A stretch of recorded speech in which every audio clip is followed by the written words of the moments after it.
Wake up with Patti Katter. I love the show. I never miss an episode. It's the best. I turn it on and turn it up.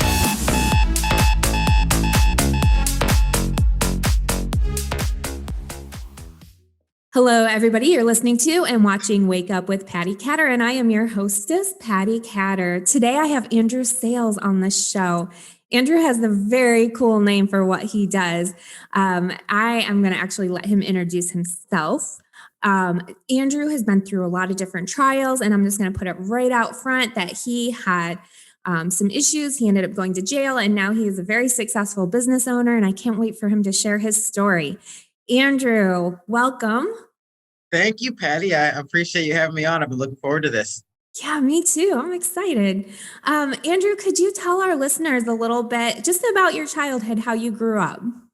Yeah, for sure. I didn't have the worst life in the world or anything growing up, but I was a screw up. I sold drugs from 15 to 20.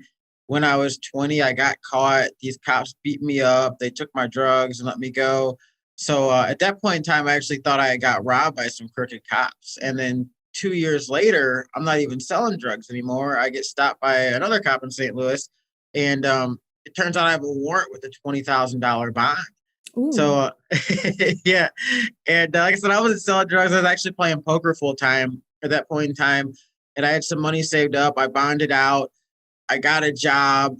And, my lawyer's I can get you off for probation, but you're going to want to have a job by the time we go to court. So there was this guy I called up. I knew he made good money working in sales, but I didn't know exactly what he did. So I called him like, hey, Chad, man, can you get me a job? And he's like, oh, I just happen to be open a market in St. Louis. That's where I'm from. And so I find out later he called his manager in St. Louis and was like, I got this kid, Andrew. He's kind of ghetto. He's probably not going to work out, but he's my friend, so we'll give him a shot, And I grew up in like the early 2000s. So, I've come a long ways. I used to wear like a baggy jersey, sag my pants, hat cocked sideways, red rag hanging out of my pocket, a bandana, But I didn't know anything about sales then. And this very first meeting I go to wasn't even in an office. These guys were meeting in a Starbucks, and they were going door to door selling cable, and they're all showing me these $1,000 paychecks. And back then, that was all the money in the world to me. So I'm like, I don't know shit about sales, but I know I'm better than those guys. And so I just came in and I worked my ass off, man. I didn't have a car in those days. I got dropped off at noon. I got picked up at 9. These guys would take hour-long smoke breaks, hour-long lunch breaks. I'd eat on the curb, pack a lunch, and be back in 15 minutes. And it took me a while. It took me about 6 weeks, and I finally got my first $1,000 paycheck. And it was a total mindset shift to where, like, I had to make $1,000 in a week. Like, I remember I had a bad week, and I only made like $600. And I was like, I don't know how I'm going to get through the week. And my friends are like, man, we don't even make that in a week, at that point in time. Fast forward a little bit, I got promoted. I was running an office in St. Louis. Got promoted again. I was like a regional manager. I was traveling around the country, training, building sales teams. And this entire time, I'm actually on probation. And I'm a sales guy in my early 20s, and most sales guys are cocky. Most guys in their early 20s are cocky. So it's kind of a toxic combination. So like I'm thinking I'm untouchable. So I'm missing probation appointments. When I do show up probation appointments, I'm testing positive for marijuana. So I thought I was untouchable. Sure enough, they touched me in 2013. I got violated on probation, and I had to do 5 months in jail in a rehab program, actually. It was actually a blessing in disguise, to be honest, because the whole time I was in there, I worked on personal development. I read sales books, success books, motivational books. And when I got out, I hit the ground running. My friend had broke off and started her own door-to-door company.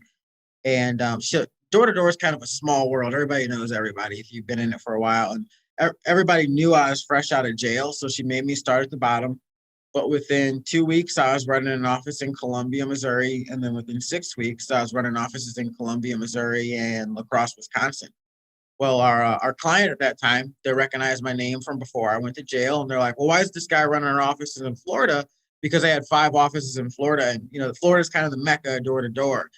So I got offered a promotion to go to Florida. And if you're familiar with the sales world, promotions come pretty quick. Like if you can't move within 2 weeks, they're gonna move on from you. Um, so the girl I was dating at this time, kind of you asked me a little about my childhood and my story, I guess Yeah. touches my childhood, but Mhm. I grew up pretty poor. Like I said, I didn't have a terrible life. I grew up in the middle of South St. Louis, so a very poor neighborhood. The girl I was dating at that time grew up on the opposite end of the spectrum. She grew up well off on a golf course. Her dad drove a Porsche. Her and her mom drove Benzes. She told me to pick between her and the job. Ooh, So yeah, yikes. I yeah, right. See ya. Right? Or Exactly. no? All right. Yeah. No, yeah, exactly. So I picked a job. I go down to Florida. I'm building my empire down there. I meet another girl. Me and this other girl have a baby. My ex saw on Facebook that I had a baby with another girl and called my probation officer and told her I was working out of state because I was flying back and forth for appointments every month. Mhm. Oh So man. yeah. In 2015, I got extradited from Florida. I had to do 6 months in jail again. And when I got out, I didn't really know what I wanted to do. I didn't want to have to do a bunch of traveling because my kid had just turned 1 and I spent half his life in jail. But I ended up reaching out to a guy who became my mentor. His name was Bill Rowland. He ran a company called 2020 Companies. It was that very first door-to-door company I worked for. He sold it for $150 million. Wow. And yeah, crazy, right? And I found him on Facebook. I shot him a message and I was like, hey, man, you don't know me and I don't know you, but I want to say thank you. Before you, I don't know. I didn't know about personal development because when I was a young sales rep, I'd hear him on these calls, like talking about like how he, all it does is listen to motivational tapes. Back then it was tapes and read books. and, but he's like, I just fired my yacht crew and I saved myself $30,000 a month. And I'm like, man, I want to be that guy. Mhm. And so, I reached out to him and I was like, I just want to say thank you. And, I was one of 2,000 sales reps that he had at that company. He didn't know me and I didn't expect him to answer because he's a super wealthy guy. Well, he shot me a message back and he's like, here's my number, bro. We need to talk. Well, we get on the phone and we're talking for like 2 hours, like we've known each other forever. And he's introducing me to vice presidents and kind of long story short, he took me under his wing about 5 years ago. He helped me build a door-to-door company, which I, had six-figure success on. Then in 2019, he helped me start a healthcare business, which I scaled to making about 50,000 a month. And then he introduced me to my partner now, who I run a solar company with. So it's been a crazy story. I've come a long ways, and I try to be very open about it to show people that hey, in 5 years, you can go from being in jail to running 6-figure businesses Absolutely. if you do it So I have a question. for And sure. if you don't want to answer it, you don't have to answer it. But I know other people are probably going to have the same question as me. So when you were doing drugs or selling drugs, can I ask what were you selling? So my main product was weed, marijuana. I probably sold about 12 to 15 pounds a week of weed. And then as I approached that like a real business, right? Mhm. So what I did was the same way that most people would scale any other business. When I started selling weed and then I noticed I had some clientele that would come to me multiple times in a day and they were getting weed for other people. So I'd be like, hey, why don't I give you a big bulk of weed and you give me money back and, just pay me off as you get it. And so I was able to free up time for myself, doing that.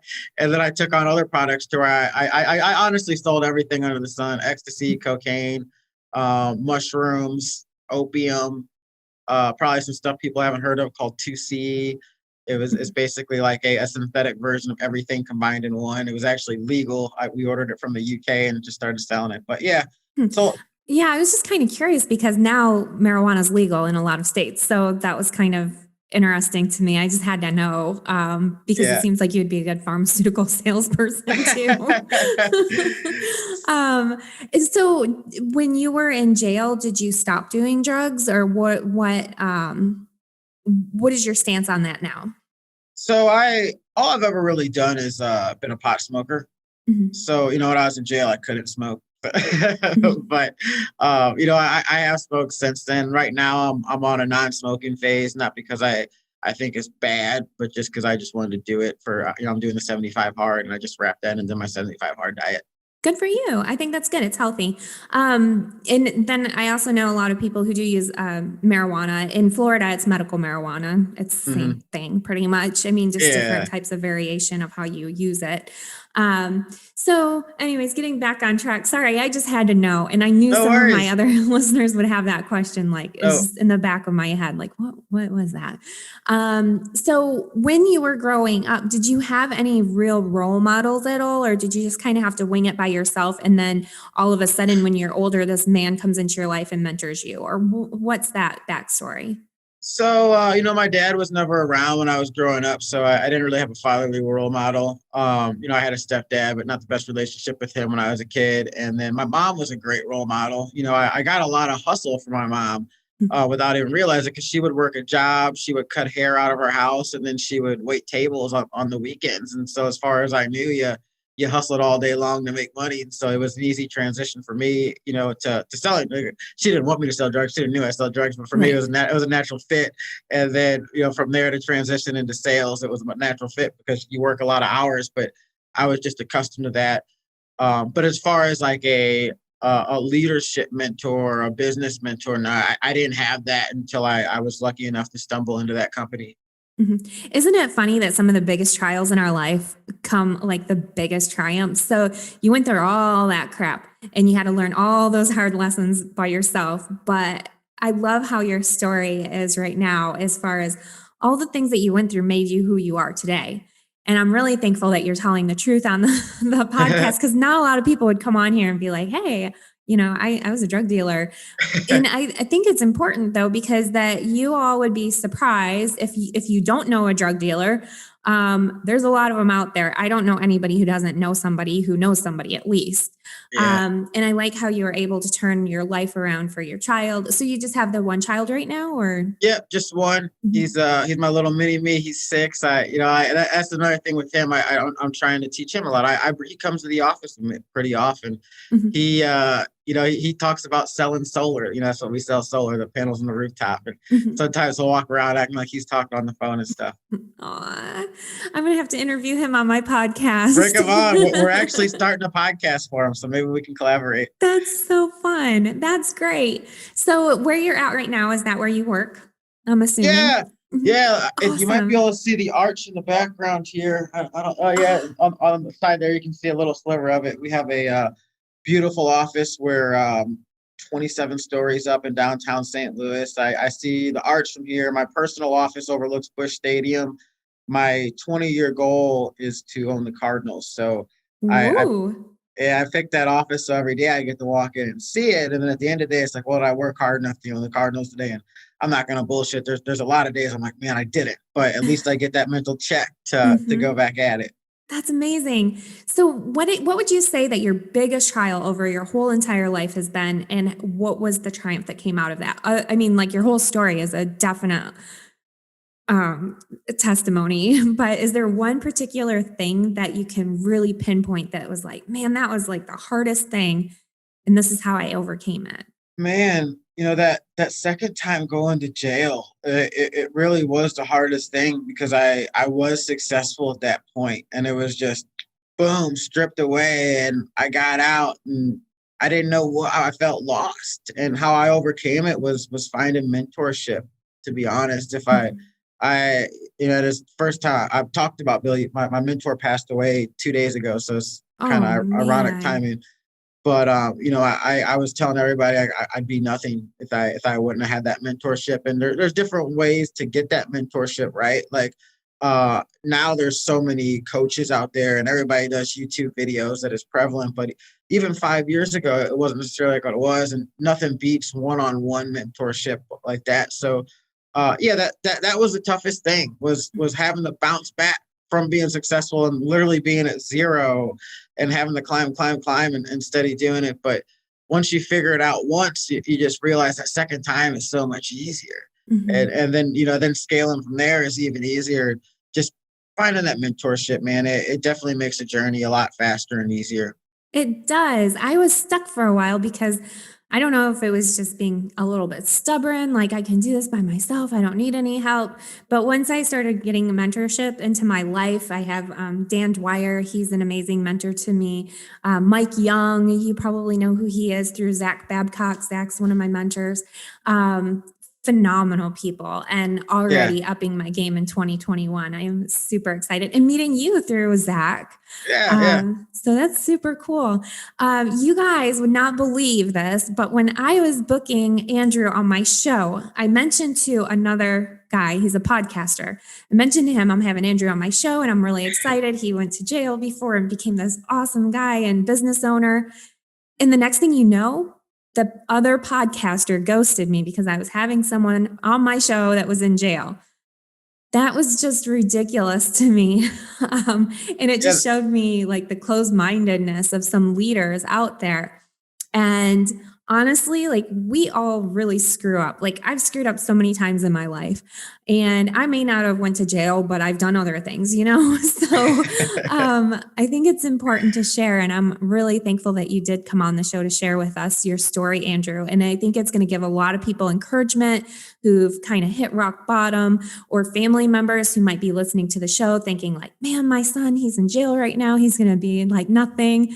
But that's not always true. There's a lot of successful people who learn from their trials.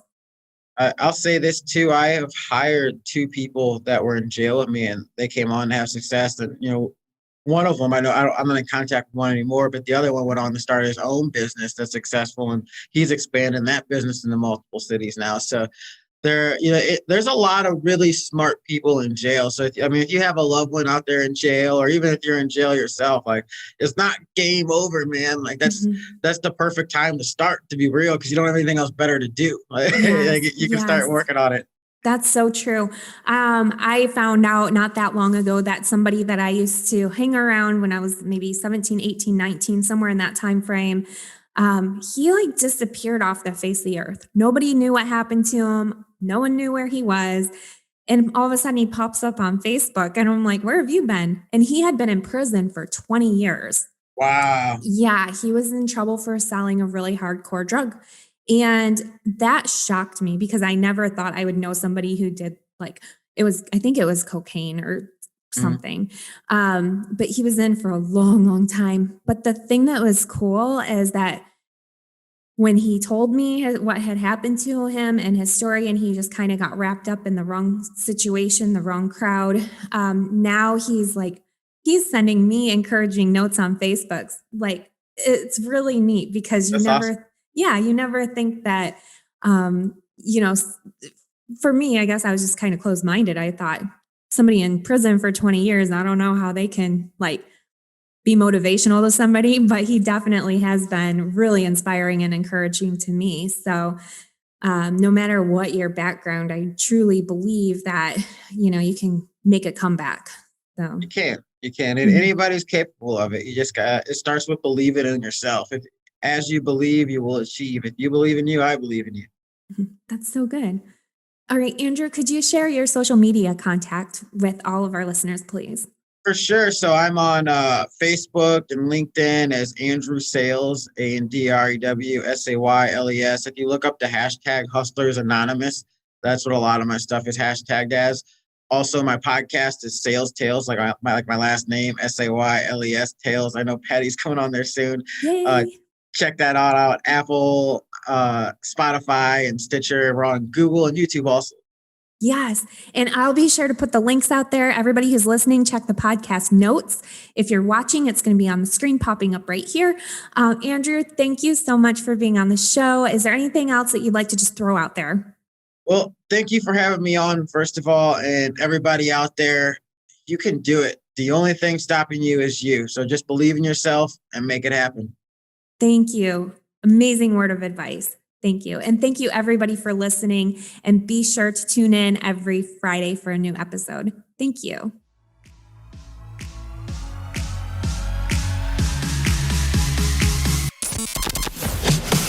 Thank you for listening to Wake Up with Patti Katter. Thank you. Thank you. Thank you. Thank you. Thank you for all you do. Follow Patti at Patti Katter on Facebook and Instagram. Get social. You can now watch Wake Up with Patti Katter on Amazon TV and Roku. It's the only podcast I listen to. Be sure to check out Patti's apparel line, The Patriotic Mermaid at thepatrioticmermaid.com and on social media at The Patriotic Mermaid. I love it. Special thanks to Patti's content creator, Alicia Thompson. Thanks for all that you do. Visit thompsoncreate.com for all your marketing and design inquiries.